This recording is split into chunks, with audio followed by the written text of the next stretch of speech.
অবশেষে ধরা পড়েছে ধর্ষণে ১২ বছরের শিশু অন্তঃসত্ত্বার ঘটনায় অভিযুক্ত মাদ্রাসা পরিচালক আমানুল্লাহ মাহমুদী ওরফে সাগর। মামলার ১৩ দিন পর বুধবার তাকে ময়মনসিংহের গৌরীপুর থেকে গ্রেফতার করে র্যাব।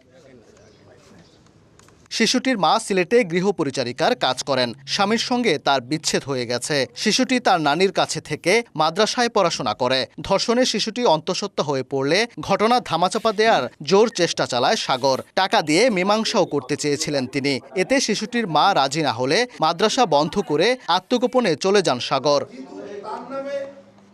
সংবাদ সম্মেলনে র্যাব ১৪ অধিনায়ক জানান, মামলা হওয়ার পর থেকেই আত্মগোপনে চলে যায় অভিযুক্ত মাদ্রাসা শিক্ষক সাগর। গ্রেফতার এড়াতে বারবার পরিবর্তন করে অবস্থান। গাজীপুর সদর ও টঙ্গী ঘুরে গৌরীপুরে আশ্রয় নেয় সে। গ্রেফতার এড়াতে এই অভিযুক্ত শিক্ষক এলাকা ছেড়ে আত্মগোপনে চলে যায়। সে কোনো মোবাইল সাথে রাখতেছিল না, সে কারণে তাকে আমরা ট্রেস করতে পারতেছিলাম না। পরবর্তীতে আরও উন্নত প্রযুক্তির সহায়তায় আমরা তাকে গৌরীপুরে ট্রেস করেছি। র্যাব বলছে, সাগরকে রিমান্ডে নিয়ে জিজ্ঞাসাবাদ করতে আবেদন করবেন তদন্ত কর্মকর্তা। পাশাপাশি অন্য কোনো শিশুকে সে নির্যাতন করেছে কিনা তাও খতিয়ে দেখা হচ্ছে। আমরা জিজ্ঞাসাবাদ করেছি তাকে, বা পরবর্তীতে তদন্তকারী কর্মকর্তা তাকে রিমান্ডে নিয়ে জিজ্ঞাসাবাদ করতে পারে।